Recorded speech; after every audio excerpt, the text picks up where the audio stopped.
Hi, I'm Chris Lewis here in California, and you're listening to The Double Bagel.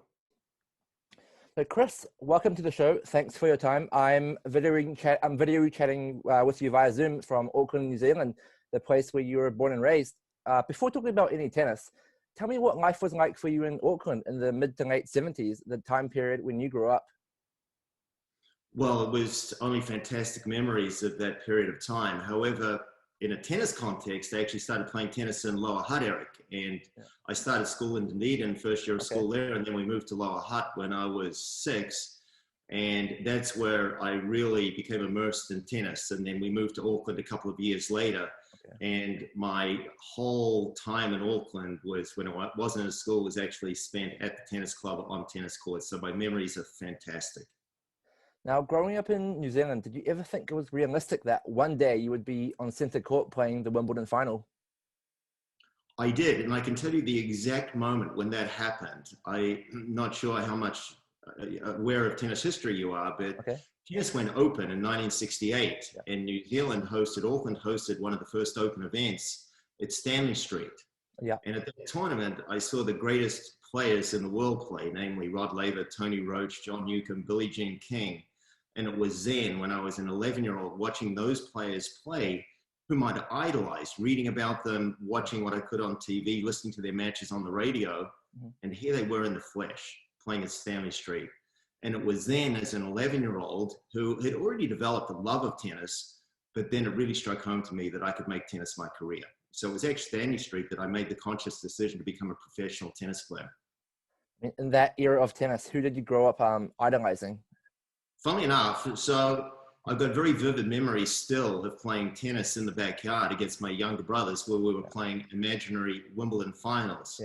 And the identity that I would most assume would be Tony Roach, which is a story in itself, because obviously I had a long history with Tony in my playing career. So it's extraordinary how things work out.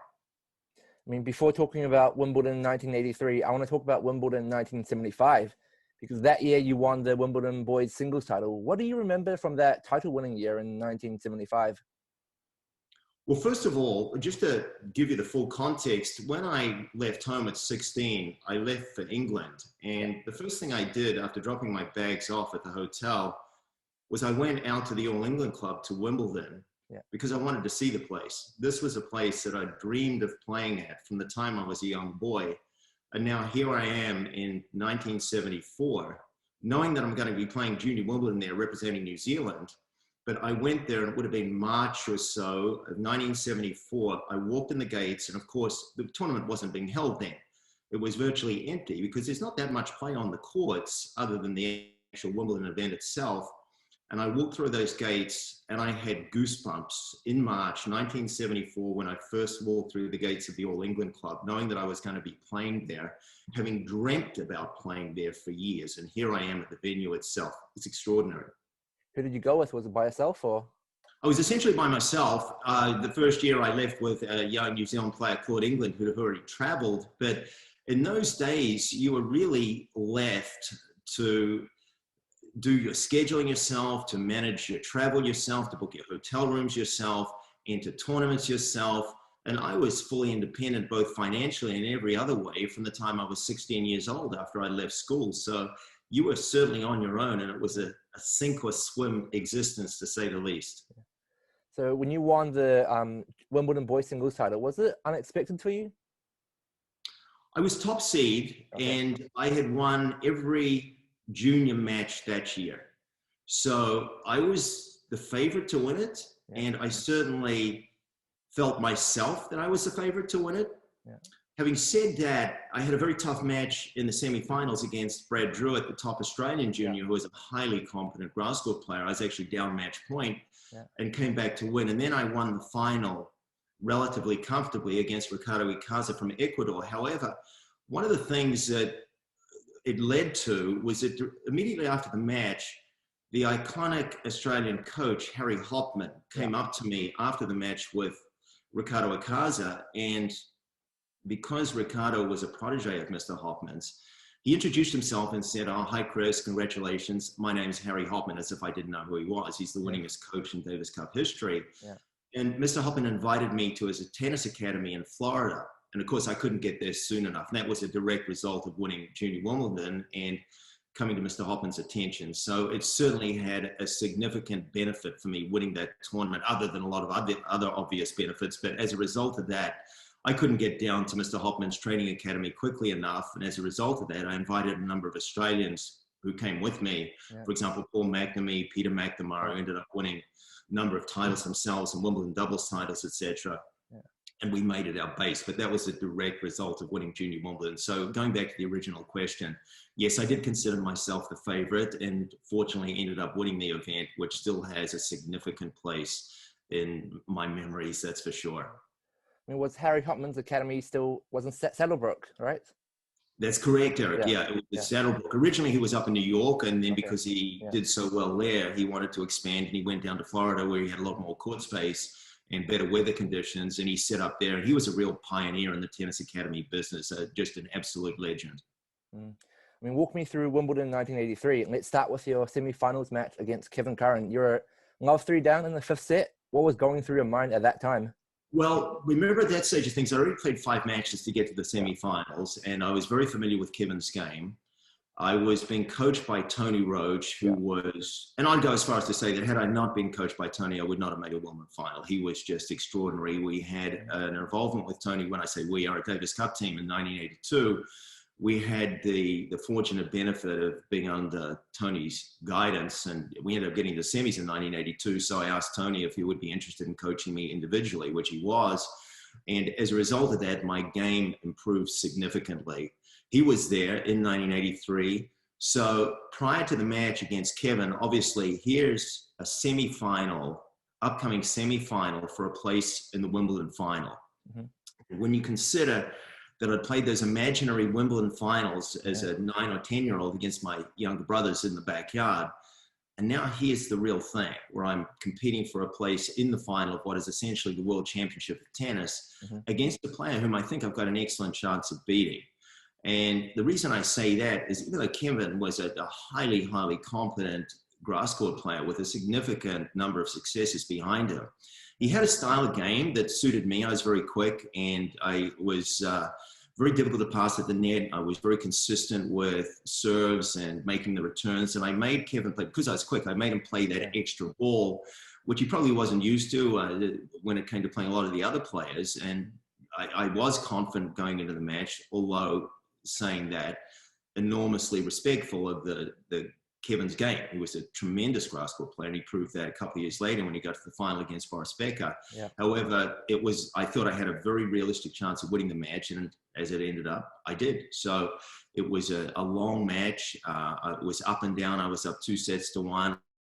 I had chances in the 4th, lost it, and I was down significantly in the 5th set, came back from behind. Yeah. And here I am now at 6-all in the 5th set. I break him. And then I'm down 15-40, serving at 7-6, serving for the match, down 15-40, and I saved 2 break points, deuce, and then Kevin passed me. I'm down another break point, 3rd break point. I saved that one. I actually saved it with a diving volley. We hit a cross-court forehand to break me, and I hit a diving volley, brought it back to deuce. I aced him on a 2nd serve at deuce. Yeah. And then the thing about that match, I wasn't someone who was that demonstrative on the court.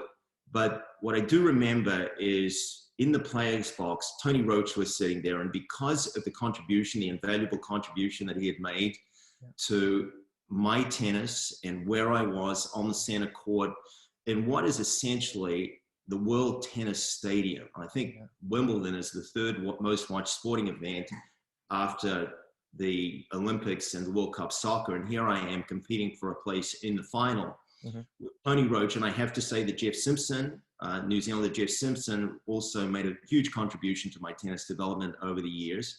But I looked up in the players' box prior to that first match point and looked at Tony, acknowledging, Tony, this is for you, because had you not made the contribution you had made towards my tennis, I wouldn't be here.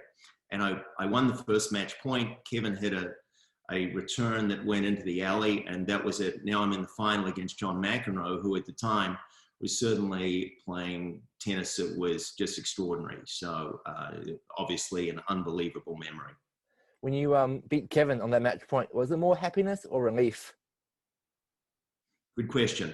Yeah, a combination of both. Yeah. I mean, you just imagine you're a 5, 6, 7-year-old, you're reading about Wimbledon, you're watching it on TV, you're listening to live Wimbledon finals, you're idolizing the players that have won Wimbledon, and now here you are yourself. 15, 16 years you've spent preparing for this moment. I think too, what is interesting is that when I was younger, I certainly devoted a lot more time to thinking about doing well at Wimbledon than I did about the US Open and the Australian Open or the French. And I don't think it's an accident that I ended up doing better at Wimbledon than I did in the other 3 Grand Slams. And I think there's an inextricable link between the subconscious thoughts that you have as you progress in your tennis development. You link it back to the thoughts you've had as a young player. And for some reason, I just felt as though I was destined or I belonged in a Wimbledon final. I don't think it was an accident that I won Junior Wimbledon. I don't think it was an accident that I got to the final of Wimbledon. Sure, it would have been great to win it, but the reality was I was playing the greatest grass court player at the time. He was invincible. He had John had an unbelievable win-loss record. I would say that grass was probably his best surface. And then the following year, he beat Jimmy even more comfortably than he beat me in 1983. So it's just an unbelievable feeling when that ball goes out at match point. And yes, there is a huge sense of relief that it's over. You've been battling for 4 hours or so, and now it's over. But the happiness and the ecstasy, which is the culmination of years of dreaming about this very thing, and now that dream has become a reality. I mean, it is mind-blowing what that feeling is like. And I'm going to add to that, I've been back several times since 1983 where I will go and watch a Wimbledon final or Wimbledon. I will visit the club. I've been with Deborah a number of times, and we go there and we visit the club. We go to the Wimbledon tournament, and here I am sitting next to the Royal Box with Deborah watching a Wimbledon final, and then harking back to a time when I was playing on that very center court myself. It's an extraordinary feeling, Eric. Was the semi-final match against Kevin Curran your first time playing on centre court? No, it wasn't. Actually, here's Tony Roach in the picture again. The first time I played on centre court was a doubles match with my partner, Rod Frawley, who himself was at Wimbledon semi-finals. Yeah. And we were playing a comeback team of those little-known players, Tony Roach and John Newcomb. Yeah. They'd won the tournament 5 times.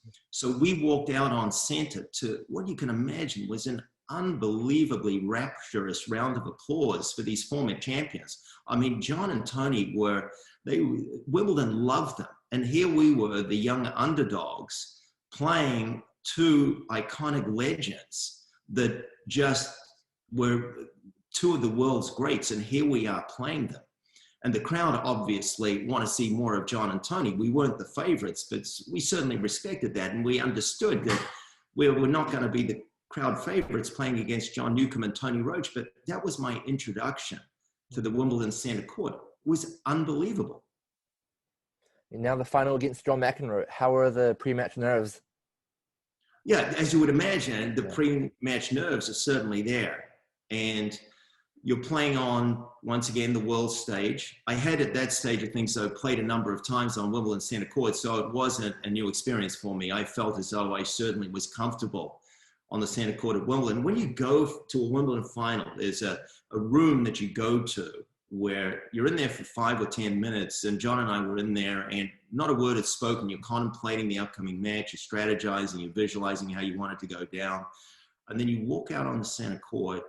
There's the Royal Box, you've got royalty in the stand, you've got a packed stadium, you're very aware of the fact that you've got hundreds of millions of people watching you on television.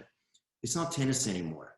It's something else. It rises above tennis. There's a surreality about it that is way, way more than just hitting a tennis ball, I can tell you. And funnily enough, I was sitting having dinner with John Newcomb afterwards, so not immediately afterwards, but we're in New York and in a restaurant there. And John said to me, and he himself a triple Wimbledon champion, and he said, the Wimbledon centre court is certainly a place where you find out about yourself, isn't it? And I couldn't agree more. It is.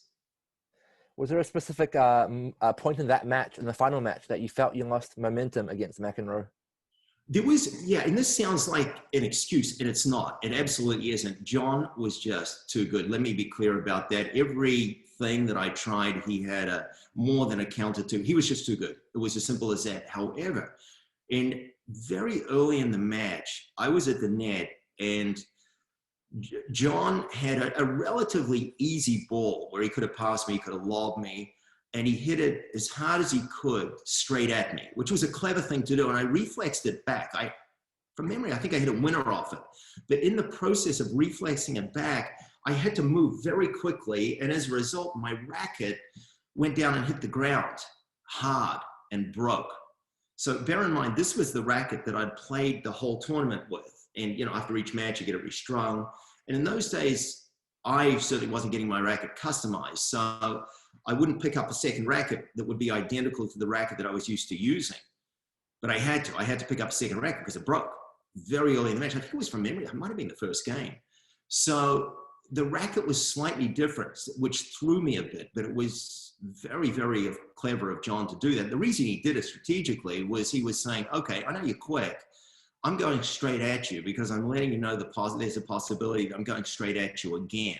Yeah. So that was, you know, very clever. It was nothing sinister about it. It was just clever play. But unfortunately, I broke my racket in the process of reflexing it back. So that was a point that I definitely remember.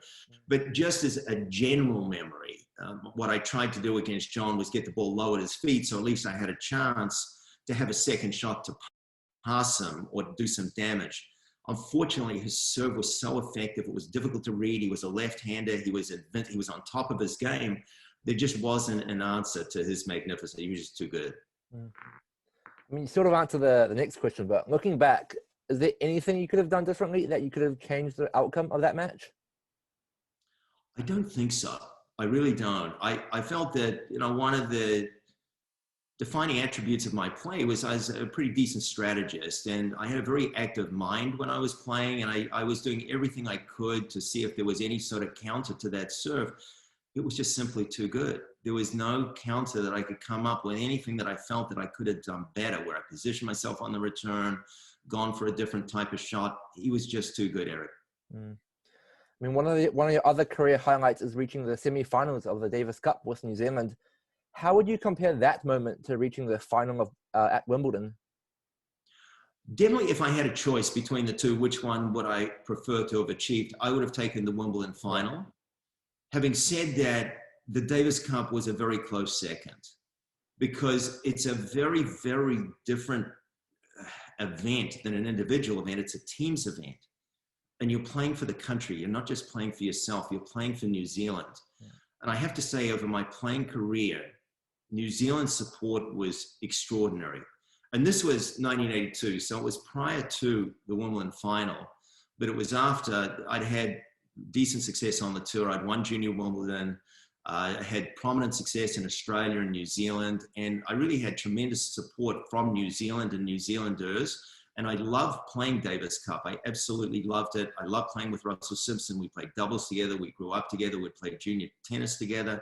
We had a great captain, Jeff Robson, who was there with us for a number of years. So I loved Davis Cup. I loved the thought of doing well in Davis Cup. And here we are, a country of 3.5 million people competing against tennis greats like Italy and France and possibly the USA in the final. And here we are in the quarterfinals, beating Italy, the heavy favorites in Italy against an incredibly partisan crowd to get to the semifinals. So once again, I can go back to the days when I was playing these imaginary Davis Cup matches in the backyard.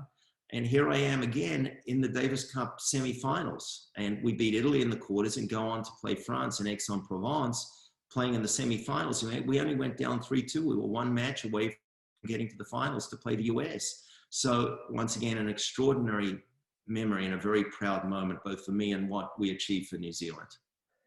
And the semi-finals match against France, was it at France? It was in Aix-en-Provence, in the south of France. Okay, right. And their team was Yannick Noah, and Tony Roach was with Jeff Robson. Jeff was the captain and Tony was our coach. Yeah. And it was the first time that we saw Yannick Noah play when he was at his best. And Tony said to me after my match, I beat Tulane, the number 2 guy, and I lost to Yannick.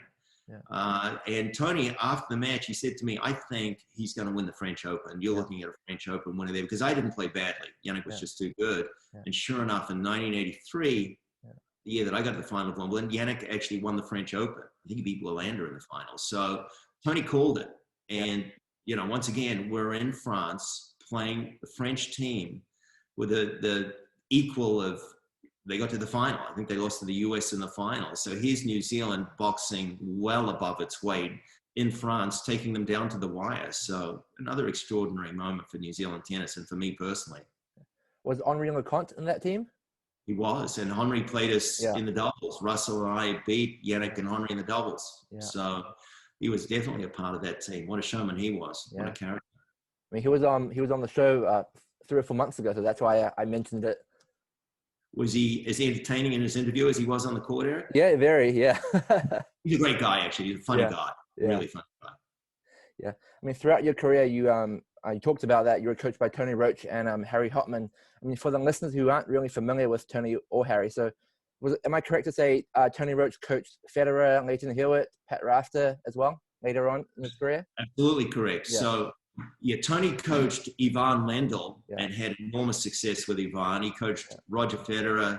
Yeah, he's coached Leighton Hewitt. He's coached Pat Rafter. He was instrumental in Pat Rafter's development. Yeah. He was Australian Davis Cup captain, extraordinary playing career. He won the French Open. He's the only player in tennis history to win the French Open serving and volleying. Yeah. That in itself is just extraordinary. On the slow clay courts of Europe, to win the French Open with a serve and volley game is superhuman. And Tony, I got to say, is an incredible person. Not only was he an incredible tennis player, incredible coach, just an incredible person. Has certainly had a huge influence on my life, not just my tennis, but just a great guy. What did you learn from both Tony and Harry, both on and off the court, that made you the player and the person who you are today?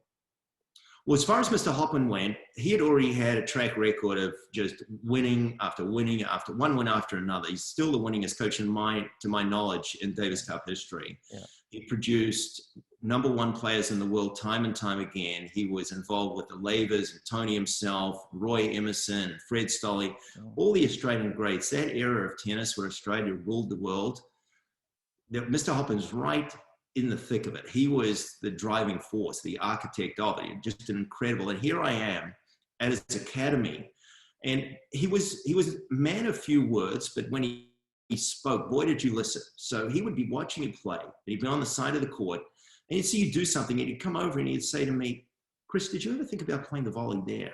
And here I am, a 20-year-old, thinking that I had a pretty good understanding of net game and strategy. And he gives me a bit of advice. And here I am thinking, no, I haven't thought of playing it there, but I'm sure going to from now on. That type of thing. So just unbelievably astute. He was a good player himself. He played Davis Cup. But just imagine the wealth of experience that he gained from developing the top players in the world, and now me being the beneficiary of that knowledge. For example, I'd be there with Paul McNamee, and we'd get a call from Mr. Hoffman, and he'd say, Chris, Paul, would you like to come to dinner tonight, the country club? And we've got a guest coming. Oh, absolutely, Mr. Hoffman. We'll be there with, who's coming? Oh, Lou Hode's going to be there. Now, Lou Hode was one match away from winning tennis Grand Slam. And here we are, Paul and I were being invited to dinner with him by Mr. Hoffman himself, who had coached Lou Hode. So here we are sitting at the table with former world greats, soaking up as much knowledge as we could. Can you imagine how that helped our games, and what an experience that was to be listening to the best coach in the world, talking to his former students that became the best players in the world. And now here we are having dinner with them, Eric. The other thing I think about Mr. Hoffman was he took such an interest in his players. Now, for example, Paul and I would go out on the weekends, and just for the hell of it, we'd go and compete in 10K runs, and we'd come back and we'd see Mr. Hoffman the next day. He'd know our times. He'd know the distance we ran. He'd know that we ran the race. How, we don't know. But he just kept track of you and took an interest in you. So we would go out after 5 or 6 hours on the court, and Mr. Hoffman had a place that overlooked the golf course, and we'd run on the golf course. And he'd be out there on the balcony with his binoculars because he wanted to see who was running at the end of a long day. And that's why we got invited to dinner, because he asked the guys that lived up to that work ethic that he demanded, that he put in place. And I'm telling you, it was a very high bar. He was known for his demands when it came to physical fitness. But if you lived up to those expectations, he certainly looked after you. Just another incredible guy. And as far as Tony goes, he conducted his tennis in the same way that Mr. Hoffman did. It was all about hard work. It was all about thinking the game, loving it, talking about it. And Tony's a student of the game. You know, he's dealt with the best players in the world. He was best player in the world, number 2 in the world himself. He had the best backhand volley in history, without a doubt. Just an extraordinary tennis IQ. And off the court, he just did things right. He thought long term. He knew the connection between what you did today was going to have an effect, an impact on what you were doing a year from now, 2 years from now. So I just watched the way he conducted himself. I lived at his place for a long time when I was working with him. Just an extraordinary human being. I mean, Harry Hoffman passed away in 1985, the year before you retired. When was the last time you met him? I was living at his academy right up until would have been early 80s, around 81, 82. And I bought a place there, 76. I had a place there for 5 or 6 years and I based myself there. And then when I started working with Tony, I bought a place in Sydney and I spent more of my off season in Sydney than I did in Florida. So it was the years between 75, 6 to 82 was when I was with Mr. Hoffman's Academy in Saddlebrook there. When was the last time you met him? It would have been 82, yeah, early 80s it would have been after I left the academy. Right. And what other favorite memories of your playing career come to mind? Just in general, everything. I just love tennis. And it was a love that was instilled from an early age. My parents absolutely loved playing. They were both avid tennis players. We lived next door to tennis courts all my young life. When I was going to school, it was Lower Hutt Tennis Club. We lived next to the Mount Albert Tennis Club. We spent our weekends at the tennis, the whole family. So I developed a love of the sport very early. And as I said earlier, it was 11 when I made the conscious decision to become or pursue a professional tennis career.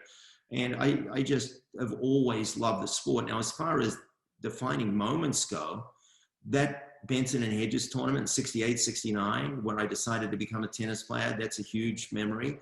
Another standout memory is when I was 15, I was invited to join the Davis Cup team. And I started practicing and training with ex-New Zealand greats Sonny Parron and Brian Fairley. So as a 15-year-old, I'm very privileged to be able to practice and play with players of that stature. And the impact that had on me was enormous because until that time, I thought I was practicing hard. And then I saw how Brian practiced and how Oni practiced. And these are guys that are reaching the finals of the Australian Open, and Brian winning WC2 tournaments, beating the best players in the world. He beat John Newcombe in that Benson and Hedges event.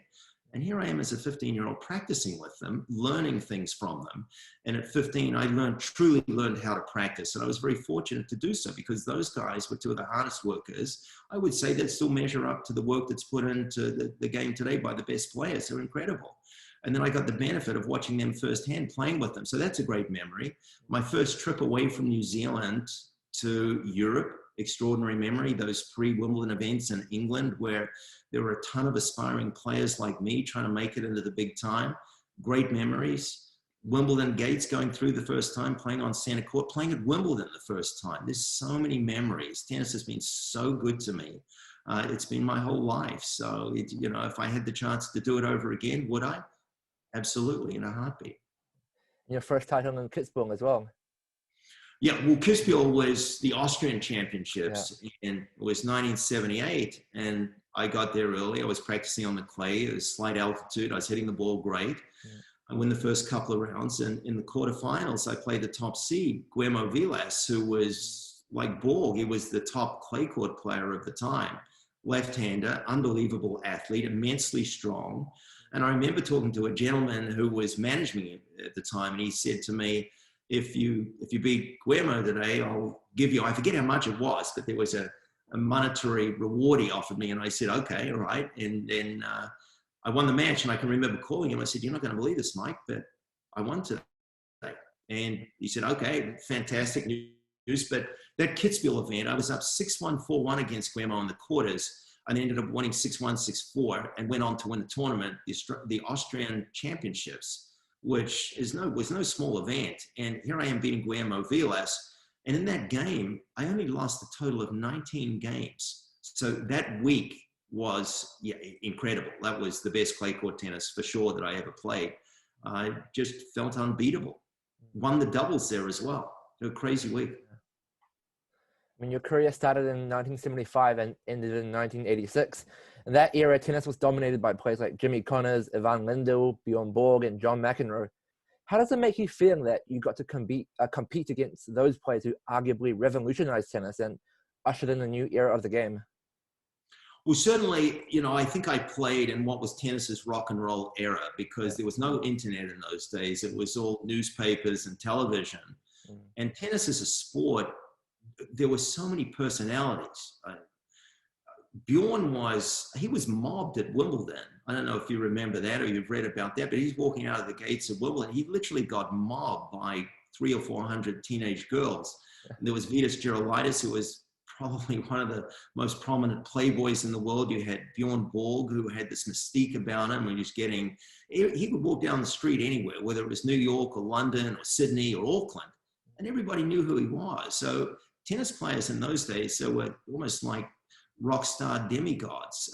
Jimmy Connors was universally known. And the other thing about that era too, there was no political correctness. For example, I can remember Jimmy at a press conference prior to the US Open, where one of the reporters asked him, "Jimmy, how do you fancy your chances this year?" And his answer was, "Ladies and gentlemen," he said, "put it this way, there's 127 losers here and me." And he ended up winning the tournament. I can't imagine anybody making statements like that these days. It was an extraordinary time. And yes, to be a part of that, I just feel privileged to have grown up in that era and being right in the middle of it with iconic players like Bjorn and Ivan and John and Jimmy. It was an incredible time. Many would say your greatest strengths of your game was your forehand and your speed around the court. Who on the ATP tour right now reminds of you the most? Well, it's a completely different game. It's not apples with apples, because in those days it was much more about point construction than sheer power. Today, it's because of the technology. And speaking of transitional periods in the game, in the late 70s and early 80s, I believe, was the time where there was the greatest technological change in the game, namely the oversized rackets, and they literally revolutionized tennis. You went from a 63 square inch head racket size to 110 with no in between. So imagine making that transition, Eric, and it was a different game. You had to get used to it. So you had to construct the points, and it took a lot longer to do so than the raw power today. So I wouldn't really say that there's anybody today that I would point to and say, I played just like him. Okay. It's very different. And I think if I'd grown up in today's context, I would have been a very different player myself. Just if you could go back, turn back the clock and take some of today's players and put a wooden racket in their hand, they would also, it would necessitate a different approach to the game. It's just not apples with apples. I mean, was I correct to read that you were the first player to reach the final of a Grand Slam with an oversized racket? I was in the men. Pam Shriver was actually the first. She did it with the US Open and the women's, but I was the first in the men's side of things to do it with an oversized racket. Yeah. I mean, Chris, 37 years after your incredible run to the Wimbledon final, you're still the last New Zealander to reach the singles final of any Grand Slam tournament. Does that surprise you in any way? Yes and no. I mean, I've always felt about New Zealand, and not felt about it. It's New Zealand always punches above its weight in a sporting context. So I thought that tennis would do a lot better than it's ended up doing. However, having said that, we've got, we had success with Kelly Evenden and Brett Steven, and although Brett or Kelly didn't get to a Grand Slam final, they certainly had very, very successful careers. But yeah, I think if I would have guessed at the time or projected into the future, I would have expected there to be today better performance, and for whatever reason there hasn't been. But that's not to say there won't be in the future, and hopefully there will be. Why do you think that is? My particular take on it is I think that tennis has become homogenized. That there's, because of the globalization, I think there's been a tendency to dispense with an individualistic approach to coaching and embrace a much more homogenized, standardized, uniform approach where it's all done under a national tennis umbrella, where you eliminate a lot of the private coaches and the expertise that they can bring to the coaching field and substitute that for a nationalized program, which is bureaucratic and centralized. And I think that leads to a one-size-fits-all approach where the individual is sacrificed to the collective. And I'm just not a fan of that at all. And I would say fundamentally, that's the reason for it. That's the reason why New Zealand hasn't produced a great champion in the last 30 or 40 years, because it's come under a national umbrella instead of taking all the coaching talent, getting it to compete against each other. In that way, I think you maximize your chances of producing a successful player rather than minimizing your chances. So I think it's a different philosophy than the one that's in place there. I mean, how do you look back on your how do you look back on your career? Would you say you maximize your full potential? I think, that's contextual as well. I'd say yes. So you can only do what and act upon what you know. So I know a lot more about the game now than I did 30, 40 years ago. And I had the benefit of that knowledge, today's knowledge. And if I were able to apply that 30, 40 years ago, there's no question I would have been a better player. But that's asking the impossible. I think that given what I knew then, and I had access to coaches the stature of Harry Hoffman and Tony Roach, I can look back genuinely on my career and say, I gave it absolutely everything that I was capable of. I could not have given it any more. And I was always fully aware of that during my career. I wanted to finish it saying, I gave it my all, because the last thing I wanted was to look back and think that I could have done more, because that time you're never going to get back again. And I didn't want to have to live with that. And I can genuinely say that I did give it everything, Eric. What made you retire in 1986? Good question. So I think like any career, there's a big difference between a job and a career. And tennis, one of the things that appealed to me is it's incredibly goal-oriented. You can measure your progress because it's purely results-driven. You're not subject to anybody's whim. You're not subject to whether anybody likes you or dislikes you. There's no favoritism. You determine your own success according to the results that you have. It's very black and white, and I love that. It appeals to me.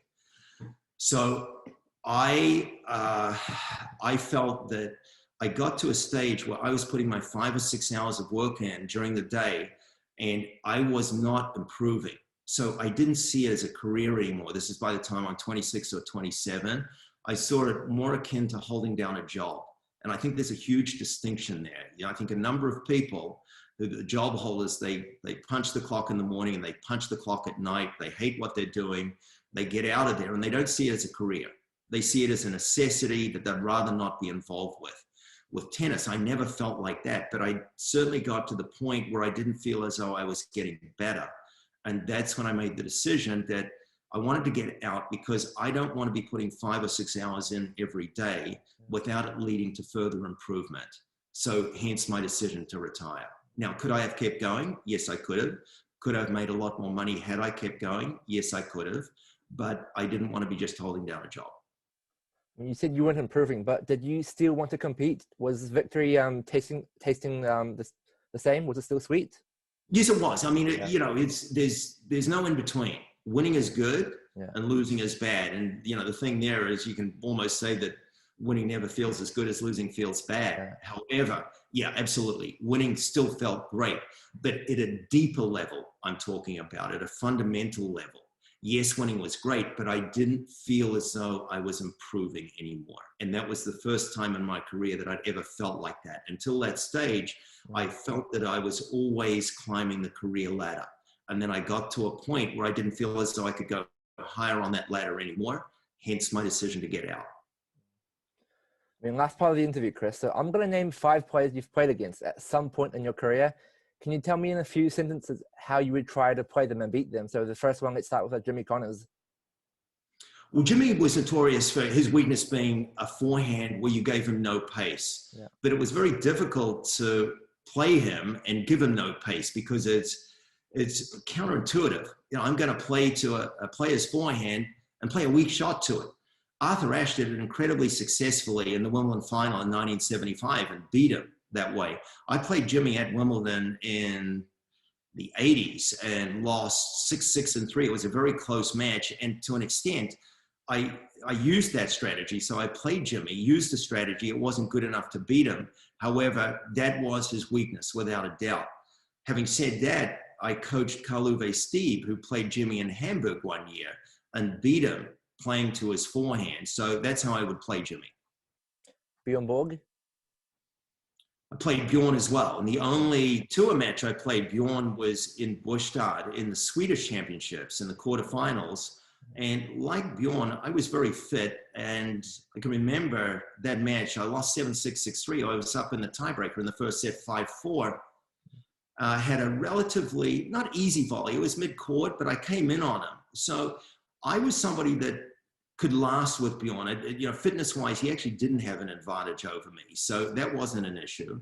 He had a huge advantage fitness-wise over most of the other guys, but not with me. So I was certainly content with rallying with him, which is what I did. And then I felt that I was certainly a better volleyer than Bjorn. He had way better passing shots than I had, particularly on the backhand, but I volleyed better than Bjorn. So my tactic, my strategy was to get into the net on him if he did happen to hit a short ball, which that's what I did, and had a very, very close clay court match with him. So it was about 3 hours, 7-6, 6-3 in the Swedish Championships in Båstad. So that's how I would play Bjorn. And then Stasi?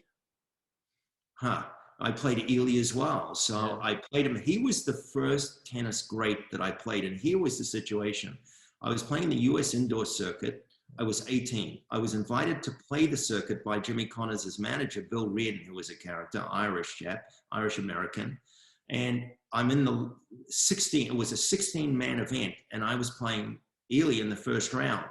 I'm 18, the up-and-coming junior Wimbledon winner, #1 junior in the world, and here I am playing Elin Stasi, who was at the time #1, #2 with Jimmy Connors, and I'm playing him in front of an audience, a packed stadium in Hampton, in front of 10,000 people.